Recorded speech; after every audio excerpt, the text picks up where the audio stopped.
From Hollywood, present the Screen Guild Players.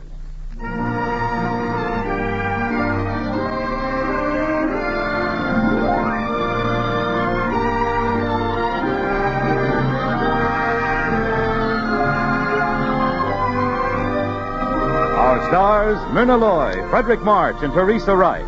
Our play, The Best Years of Our Lives.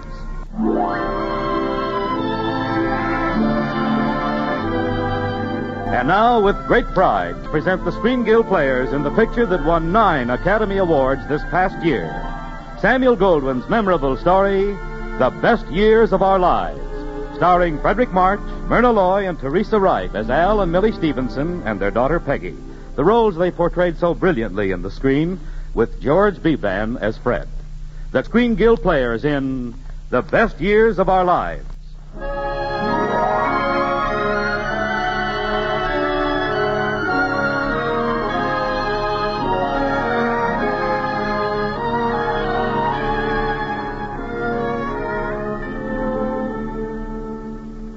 I got a hunch that most men feel the same way. Going off to war isn't so bad. The really tough part is coming home. That day there were 3 of us coming back. Coming back together, but that was an accident. We'd all hitched a ride on the same Army plane. Fred Derry, an Army Air Forces captain, young and good-looking. Myself, Al Stevenson, infantry sergeant, not too young and not too good-looking at the moment under a 3-day growth of beard, and Homer Parrish, a sailor. Just a kid, you might say. A kid who had 2 iron claws, where he used to have a pair of hands. Hightailing it for home like that, I guess we were all on the jittery side. Only Homer was the one who showed it most, and the closer we got, the more he showed it. You know, from up in the air like this, I bet we'd be able to see the whole town. The high school and the football field. Boy, I tossed a lot of passes on that field.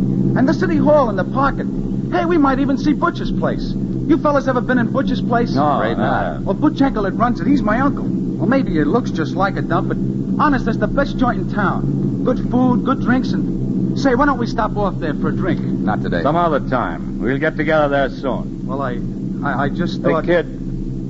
Are you all right? Who, me? Yeah. Sure, why shouldn't I be? The Navy took care of me fine. They trained me to use these hooks like nobody's business. I can dial a phone, I can drive a car, I can even put nickels into a jukebox. No, I'm all right.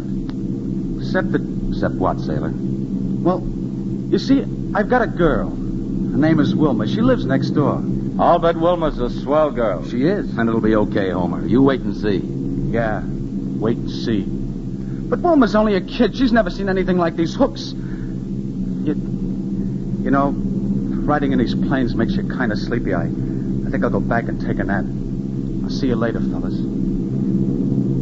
Homer's pretty nervous, huh? Who isn't? Yeah, who isn't? You married, Al? Uh-huh. How long? 20 years. 20 years? We didn't have 20 days before I went over. Married a girl I met while we was training in Texas. Well, now you and your wife will have a chance to get acquainted. Yeah. That's something you won't have to go through. Oh, you think not? Fred, when she opens the door, I'm just hoping one thing. What? I'm just hoping she'll have a drink in the place.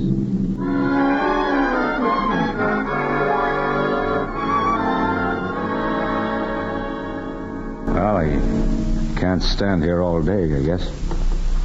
Well, here goes. Maybe she's out. Maybe she's gone somewhere. Maybe she... I'll get it, Mother.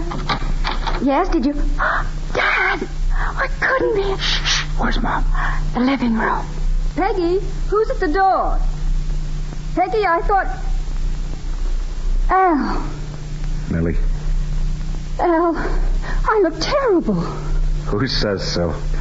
It isn't fair of you to bust in like this. I phoned you from Portland, darling. Yes, but you said you wouldn't be home till... Well, I got a break. I got a lift in an Army plane.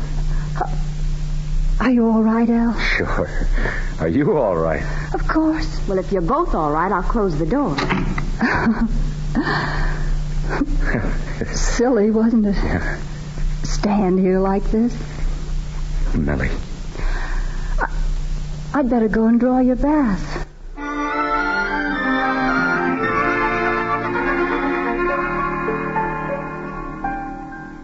How'd you like the dinner, Dad? Did we do all right by our returning hero? That was fine. Fine, Peggy.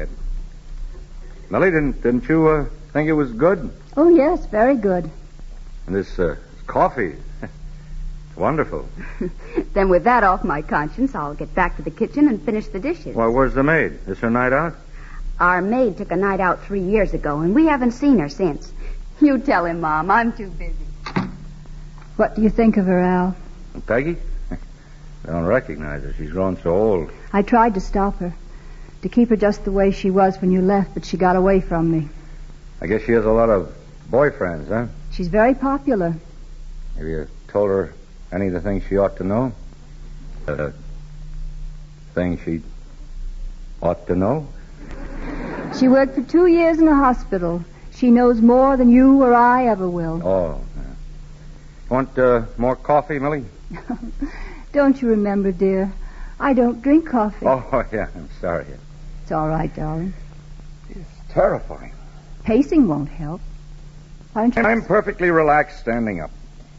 Is there such a thing as a drink in this house? I think so.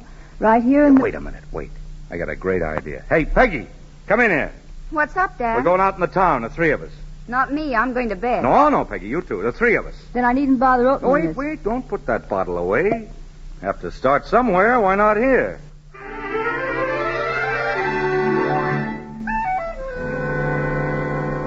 But I wasn't the only one with a nervous thirst that night.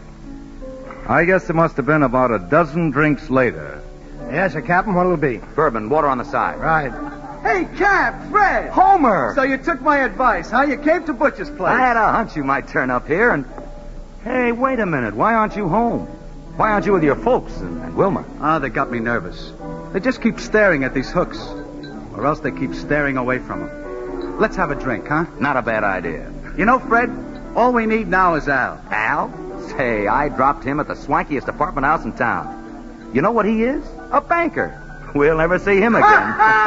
Well, I'll be anything. Hey, look! That's my buddies, my old buddies. Hey, it's Al. Hey, Millie, Peggy, step right up and meet the gang. Now, Al. Homer, Fred, meet Millie and Peggy. It's my wife and my daughter. Oh, How do you do? Hello, I'm Peggy. No fooling. You mean you're really Al's daughter? Why not? He didn't tell me about you. You didn't know about me. Hey, Fred, where's your wife? I want to meet her. I haven't been able to find her yet, Al. Yeah? She moved and didn't leave her address. She works in some nightclub, and I've been to 4 or 5 of them. Don't worry, Fred. We'll find her before this night is up. We'll deploy our forces and comb the town. Won't we, Millie? Oh, by all means. We got the Navy to convoy us, right, Homer? Right. Okay, that settles it. Now let's sit down and do some serious drinking. And dancing. Millie, may I have this dance? It would be a pleasure, sir. Fine. That should teach you a lesson, young lady. You ought to keep a bottle at home. We had a bottle. That's what got Dad started. You know, I think he's just nervous, that's all. Well, that's plenty. Mind if I sneak another one? Go ahead. It's your stomach. Thanks. So you're Al's daughter. Yes, I have been for as long as I can remember. Somehow you just don't seem like Al's daughter. Actually, I'm not.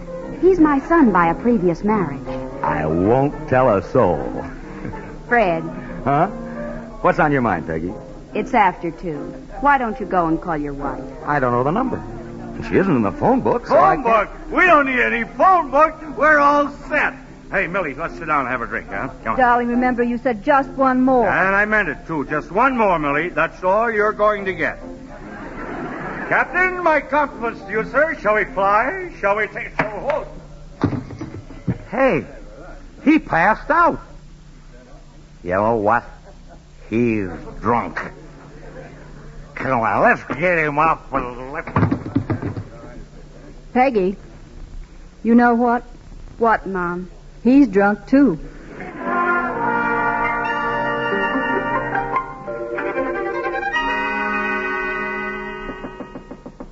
Oh. Yes? It's me, Millie. Just a minute. I'll get my bath off. I brought you breakfast. Oh, thanks. Fresh orange juice? Of course. I wasn't sure. You see, I had a dream, Millie. I dreamt I was home. Yeah, I've had that same dream hundreds, thousands of times before. I wanted to be sure it's really true this time. Am I really home? It looks that way. Now get back into bed. Why? I'm up. You're being royally treated. You're going to have your breakfast in bed. Oh, I'd rather not. Sit down, Millie. I'd rather not. I'd better start straightening things up around here. I seem to have a vague recollection that we had a daughter. Is that right? Yes, that's right. Whatever became of her? Well, we brought Fred home with us last night, and she's driving him downtown. I think she likes him. Fred? Oh, yeah, Fred. He's a great guy, even if he was in the Air Force. Well, that's about all I can do in here now. I'd better start in the kitchen. Being all alone, I Millie. have to... Yes? Oh, Millie. My wife. Al, darling. Now I'm sure, Millie. Now I know I'm home.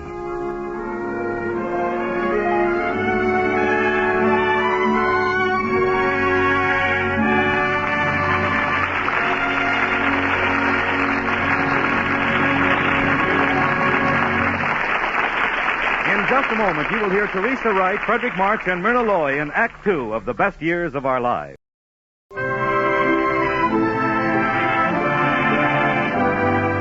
And now, to present the Screen Guild players in Act Two of The Best Years of Our Lives, starring Teresa Wright, Myrna Loy, and Frederick March.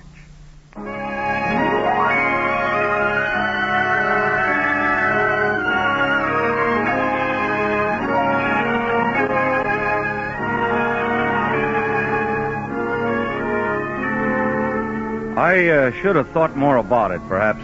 I mean, the fact that Peggy liked Fred. Millie mentioned it a couple of times, but I guess I was concentrating on myself. The time had come to start thinking of money. You know, that's how it goes. One year it's kill Japs, and the next it's make money. And so, before I knew it, I was back at the bank. Hi, Al. Hello, Homer. Look at this dough, Al. 200 leaves of cabbage. I get it every month from old Mr. Whiskers. Pretty soft, huh? Pretty soft. That's enough to get married on. You and Wilma set the date yet? No, not yet. I ain't sure yet, Al. Say, I saw Fred Derry the other day. He's working over at Bullard's drugstore. He is? Doing what? Jerking sodas. Jerking sodas. Well, he said he couldn't get anything else. No experience. That's what he used to do before the war. Well, I bet he makes the best soda in town. No, I think he's having trouble with his wife. She's got big ideas. Yeah. Fella takes off his captain's uniform. You're doing all right. Vice president in charge of small loans? Yeah.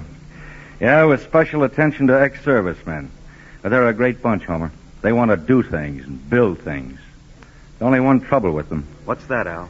Well, they don't always have enough collateral.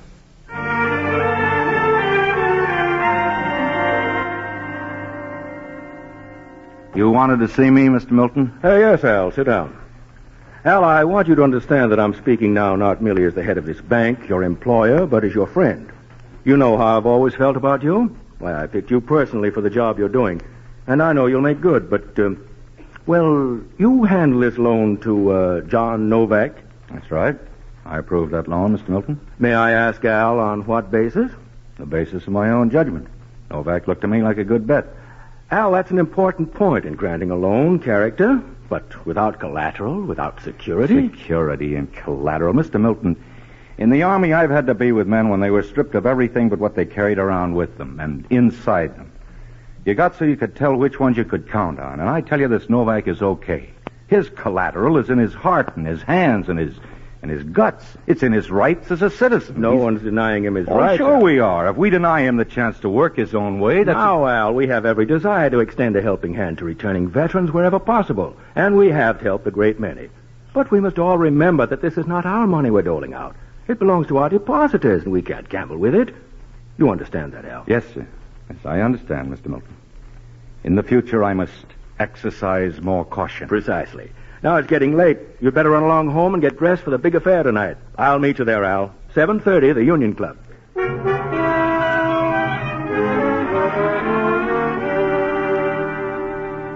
Al, I think it's very nice of Mr. Milton to give a dinner for his returning war hero. Yeah. You going to wear your uniform? Oh, anything but that. This darn bow tie. Give me a hand, will you, Millie? Sure. Thanks. Peggy's going dancing with Woody Merrill. Bill Merrill's son, huh? His intentions honorable? I doubt it. But they're going to be properly chaperoned by Fred Derry and his wife. Fred? Oh, some chaperone. I think Peggy's crazy about him. Who, Merrill? No, Fred. Have you any evidence to support that amazing statement? No, just a hunch. Oh, boy. But my hunches are pretty good. Mom, does this tray look all right? Ah, cocktails. Dad, I made these for Woody Merrill. Well, surely you wouldn't deny your poor old father a drop on a bitter cold night like this. Well, one. Not bad. I hear you're going to see Fred. Yes. What's his wife like? I don't know. I'll tell you later. Al, you said one drink. Did I? That was short-sighted of me. Peggy, I was just wondering if, Al. Never mind, Mom. I know what you're thinking. What are we thinking? You're both afraid that I may be in love with Fred. Why, I never had any such idea. Shut up, Al. Peggy, are you in love with him? Yes. But I don't want to be. That's why I asked him and his wife to go out with us. Once I get to know her, I guess I'll stop being so silly, acting like a schoolgirl with a crush on her. And there's Woody. I'd better let him in. Excuse me. She's a great girl, Millie. Shakes up a pretty fair cocktail, too. I notice you like them. Yep. Yeah, we don't have to worry about that child. She can take care of herself. Sure. But how about you?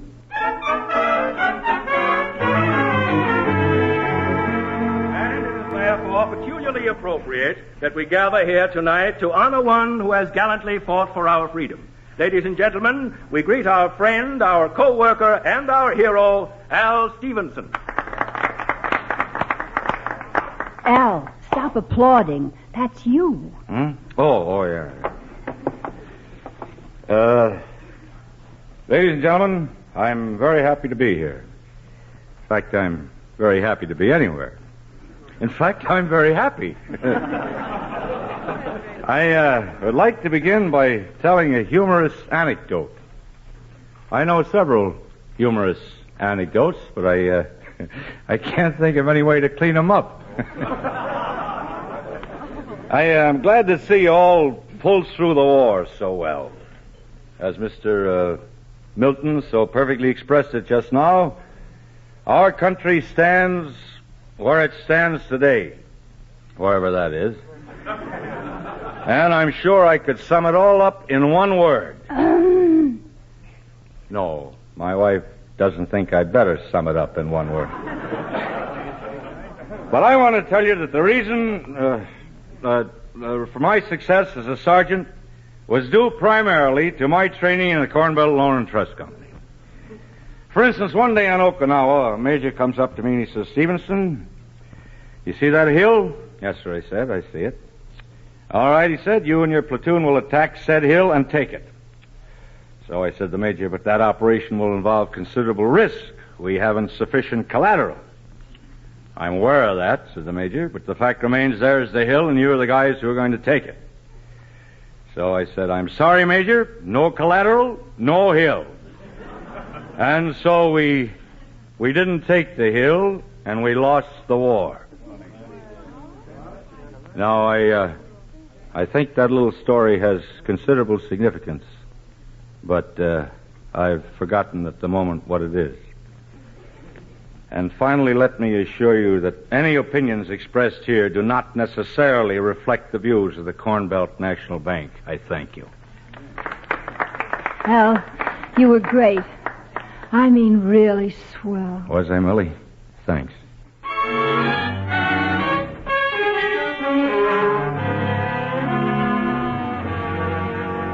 Oh, my head. Why didn't I just leave it at the club? Here, take this. It'll make you feel better. Wait till it stops fizzing. Mom, There's Peggy. Come in, dear. I saw your light. We just got in. Have a good time? Not very. Well, what's she like? I'm glad I went out with him, even though it was pretty disagreeable. It took guts, Peggy, but you got plenty. I'll need him. I've made up my mind. Good girl. To do what? I'm going to break that marriage up. You're going to what? I can't stand seeing Fred tied to a woman he doesn't love and who doesn't love him. It's horrible for him. It's humiliating. It's killing his spirit. Somebody's got to help him. You're sure he doesn't love her? Of course I am. Did he tell you so? No. Did she? No. So you just jumped to conclusions. He doesn't love her. He hates her. I know it. I know Who it. are you, God? How did you get this power to interfere in other people's lives? Al, please. Peggy, is Fred in love with you? Yes. You've been seeing him. Only once. At the drugstore. He took me to lunch, and when we said goodbye, he kissed me, And you think that a kiss from a smooth operator like Fred, do you think that means anything? You don't know him. You don't know anything about what he's like. And neither does she, his wife. Whereas you, possessed of all the wisdom of the ages, you can see into his innermost soul. Yes, because I love him. Because I don't care about his uniform or his flight pay or his coming back and working in a drugstore. And, oh, what's the use? You wouldn't understand. You've forgotten what it's like to be in love. You hear that, Millie? I'm so old and decrepit, I've forgotten how it feels to want somebody desperately. Peggy didn't mean that, did you, darling? No, I don't know what I mean. It's just that everything has always been so perfect for you. You loved each other and you got married. You never had any trouble, so how can you possibly understand how it is with Fred and me? We never had any trouble. Al, how many times have I told you that I hated you and believed it in my heart? How many times have you said you're sick and tired of me, that we're all washed up? How many times have we had to fall in love all over again?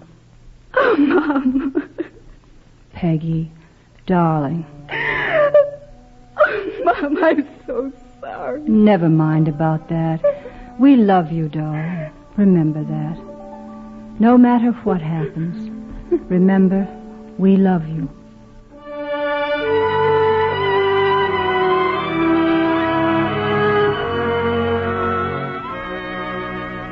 I wanted to have a talk with you, Fred, and I thought Butch's place would be as good as anywhere else. It's okay with me. What's on your mind, Al? I just want to ask you a simple question. Roger. Shoot. Are you in love with Peggy? Is there any law compelling me to answer that? No. Nevertheless, I repeat, are you in love with Peggy?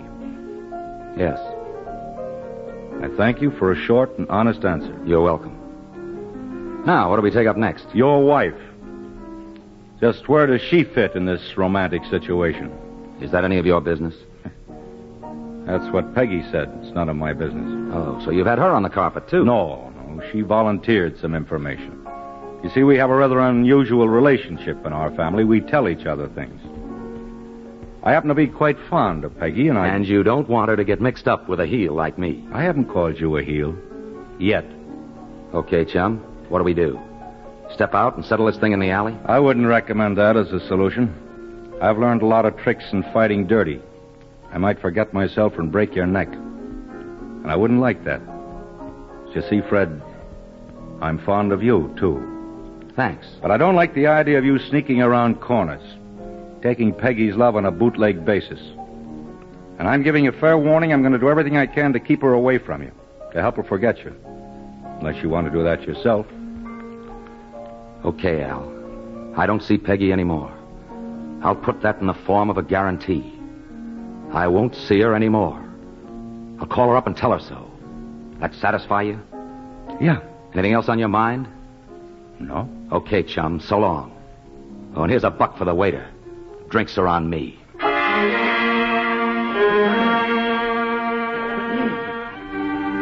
That was over a year ago.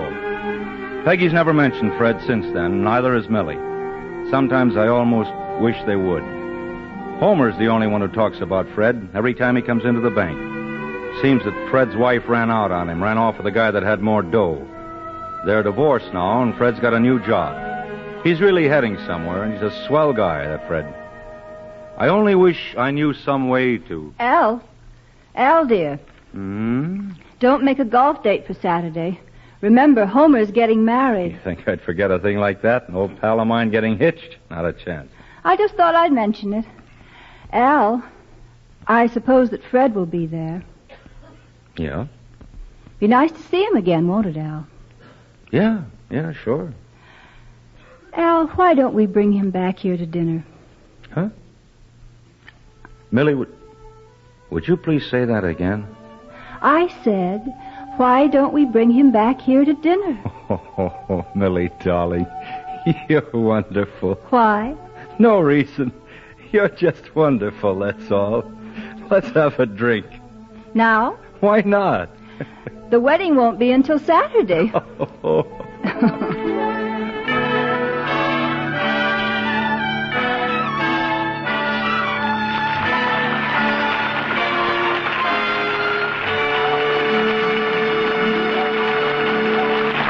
Our stars, Myrna Loy, Teresa Wright, and Frederick March will be back at the Screen Guild microphone in just a few moments.